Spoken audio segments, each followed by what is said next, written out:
जय महाराष्ट्र, जय शिवराय. भावांनो, ही गोदावरी नदी काठी हा एक जो बंधारा बांधला आहे, हा मी तालुका पाथरवाला, बुद्रुक तालुका, अंबड, जिल्हा जालना.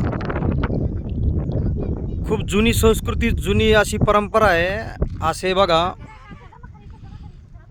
गावचा इतिहास आहे खूप जुना. आम्ही शाळेत असताना अशी गोदावरी पाहिली होती. गोदावरी नदी आम्ही शाळेत होतो तेव्हा. शाळेत असताना आम्ही खूप वाळू असायची. वाळू तर आम्ही 2-2, 3-3 घंटे पाण्यात आंघोळ करून, वाळूत जाऊन गरम होऊन परत आम्ही आंघोळ करण्यासाठी यायचो पाण्यामध्ये. खूप मजा. पण आता ही निसर्गाची देण आहे, प्रकृतीची देण आहे. ऊन खूप आहे गावाला,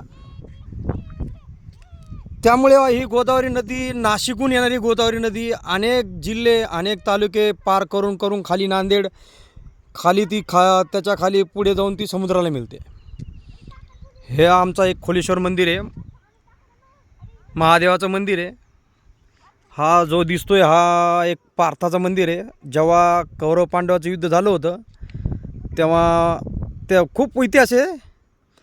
पण हा एक पार्थाचं मंदिर आहे. हा समोर बंधारा आहे, तो तिकडे एक घाट बांधलेला आहे, आणि हा इकडे एक पण घाट आहे, बघून घ्या. पण परिस्थिती एवढी एवढं भयानक आहे. हे बघा, ह्या मूर्ती आहेत, ह्या आज उघड्या पडल्यात. आम्ही लहानपणी ह्या मूर्त्यांना पाणी खूप असायचा, पण आम्ही यांना शोधण्यासाठी वाळू असायची, वाळू काढून काढून आम्ही यांना शोधायचो. ही महादेवाची मूर्ती आहे. हा एक म्हसोबाचा दगड म्हणला जायचा. ते बघा, तिकडे एक ढालेश्वर आहे.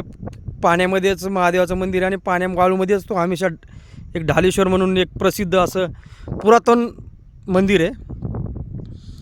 पण आज ही गोदावरी नदीला पाणी नसल्यामुळे माझा गाव पाथरवाला 99% जे हे गोदावरी नदीवर अवलंबून शेतकरी आहेत. गोदावरी नदीचे पाणी घेणारे शेतकरी, त्यांचा वापर करणारे शेतकरी, आणि 99.99% माझ्या गावात, माझ्या आजूबाजूच्या गावात 100% ऊस लावला जातो. ऊस लावला असताना 99% जे पाणी लागतं ते ऊसाला लागतं. पण आजची अशी भयावह परिस्थिती आहे की गावाची नदी आहे, जो हा एक खूप मोठा सागरासारखी नदी आहे, खूप मोठा प्रवाह आहे. पण आज नदीला पाणी नसल्यामुळे शेतकऱ्यांची बिकट परिस्थिती, बिकट हाल आहे. महाराष्ट्रामध्ये मराठवाडा हा दुष्काळग्रस्त मानला जातो. दुष्काळग्रस्त बघून घ्या, दुष्काळग्रस्त का मानला जातो? आपल्याकडचे जे नेते मंडळी आहेत, मराठवाड्याचेच नाही, सोडून द्या, XYZ महाराष्ट्राचे जी नेते मंडळी आहेत, जी निवडून येतात आणि निवडून आल्याच्या नंतर जी आश्वासने दिली जातात, ज्या भूलथापा मारल्या जातात, बेटी बचाव, बेटी पढाव, लाडकी बहीण, शेतकऱ्यांना अनुदान, शेतकऱ्याची कर्जमाफी. अरे काही नको शेतकऱ्यांना, काही नको तुमच्या लाडक्या बहिणींना, काही नको तुमच्या मोठ्या भावाला, काहीच नको. प्यायला पाणी, हाताला काम, आणि पोटाला भाकर पाहिजे. आजही परिस्थिती अशी भयावह परिस्थिती आहे, खूप वाईट परिस्थिती आहे, बघितली जाऊ शकत नाही अशी परिस्थिती आहे. बघा, ही परिस्थिती एवढी बिकट असताना जे इकडचे मराठवाड्याचे जे आमदार खासदार जे मराठवाड्याचे, तर ते विचार करा, आमदार खासदार हे याच्याकडे ही भयावह परिस्थिती पाहिली नाही जाणार, पण ते डोळे झाकून गप्प पडले. विचार करा दादांनो, आम्ही आता 5-6 महिन्याच्या अगोदर आलो होतो, तर घाटाला पाणी लागत होतं. घाटाला पाणी लागायचं. विचार करा, एवढी बिकट परिस्थिती आहे, वाईट परिस्थिती आहे. माणसाला प्यायला पाणी नाही, जनावराला प्यायला पाणी नाही, शेतीचे हाल खूप बिकट आहेत. बघा, याच्यामध्ये अनेक मच्छ्या होत्या याच्यामध्ये, पण पाणी नसल्यामुळे मच्छीची अक्षरशः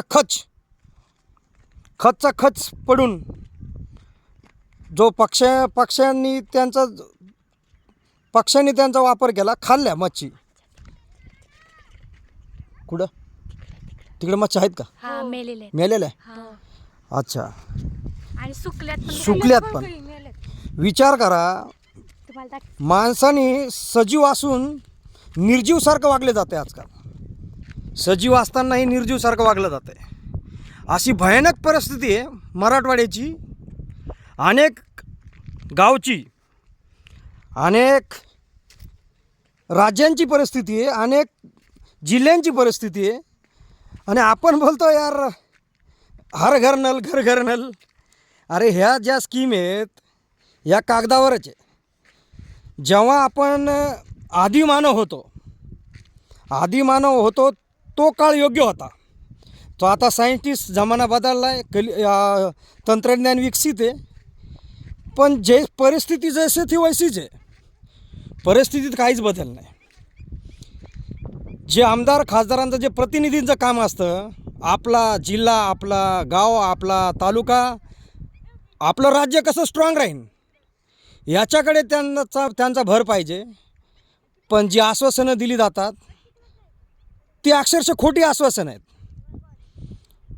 भुलैया थापा मारल्या जातात आणि आपण त्याला बळी पडताय की माझं मायबाप पब्लिकला, माझं आईवडील, भाऊ बहीण, सगळ्यांना हीच विनंती आहे, तमाम जनतेला, की अशी परिस्थिती तुमच्यावर पण ओढू नये, अशी परिस्थिती आपल्यावर पण येऊ नये. यासाठी काय करावं लागेल तर भविष्यात आमदार खासदार यांच्याकडून बॉन्डवर लिहून घ्यावं लागेल. बॉन्डवर लिहून घेऊन आपण कोर्टात लढू शकतो. अशी परिस्थिती आज निर्माण झालेली आहे. बघा, या खूप जुना पुरातन मूर्ती आहेत. ही महादेवाची मूर्ती आहे, ही एक मूर्ती आहे. बघा, महादेवाला वंदन करताना एक मूर्ती आहे. असे अनेक प्रश्न महाराष्ट्रात असताना लाडकी बहीण योजना, लाडका भाऊ, वरिष्ठांना ST फुकट, शेतकऱ्यांना कर्जमाफी नको आहे. आम्हाला शेतकऱ्यांना कर्जमाफी नको आहे. शेतकऱ्यांना कर्जमाफी का नको आहे? कारण शेतकऱ्यांना जर तुम्ही कर्जमाफी केली तर याच्यापेक्षा वाईट दिवस बघायला भेटतील शेतकऱ्यांना. त्यामुळे शेतकऱ्यांना काय पाहिजे? शेतीसाठी पाणी पाहिजे, खायला पाहिजे, पोटाला पाहिजे आणि हाताला काम पाहिजे.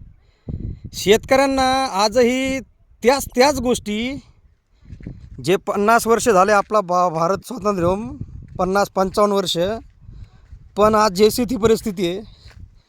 पाणी पिण्याचे संकट आहे. आपण म्हणतो की भावांनो, एक तरी प्याला पक्ष्यांसाठी ठेवा. अरे जर माणसालाच प्यायला पाणी नसेल तर पक्ष्यांचा विचार करेन कोण? ही परिस्थिती आहे. बघा, हा माझा गाव आहे. गावची परिस्थिती अशी आहे, बिकट वाईट परिस्थिती आहे. आणि ह्या पाण्यावर अख्खा बीड जिल्ह्यातली अर्धी गावं, अर्धी नाही म्हणू शकत मी, 1/3 गावं आणि माझ्या गावातली किंवा खालच्या गावची बरेचसे अशी गाव आहेत पट्ट्याला लागून.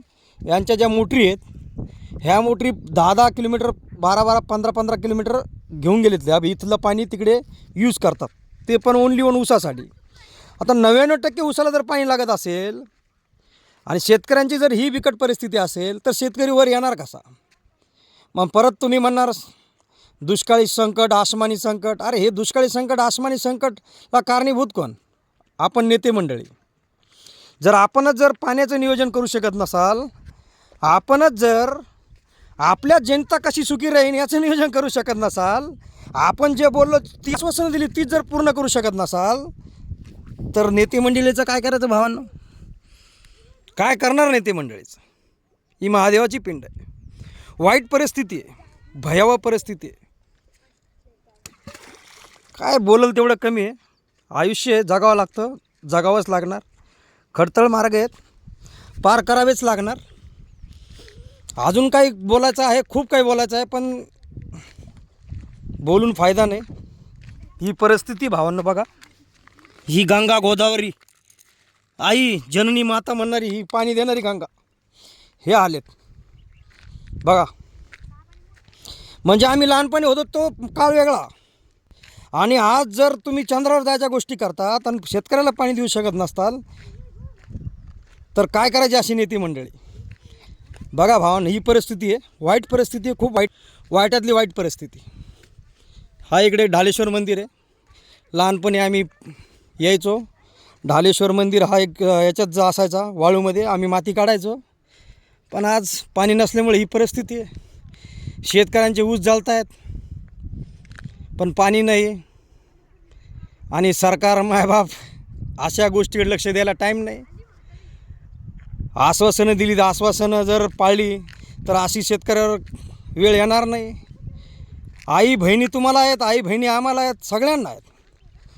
पण जर अशी परिस्थिती जर आपल्यावर येत असेल तर बारकाईने लक्ष द्या. मच्छी आहे, छोटी छोटी मच्छी आहे, तडपून तडपून मेली बघा. आणि आपण म्हणतो तडपणाऱ्याला प्राण्यांना पक्ष्यांना पाणी दे. अरे जर माणसालाच प्यायला पाणी नसेल तर पक्ष्यांना कुठून देणार राजांना. ही परिस्थिती भयावह परिस्थिती आहे. सांगेल तेवढं कमी. जय हिंद, जय महाराष्ट्र.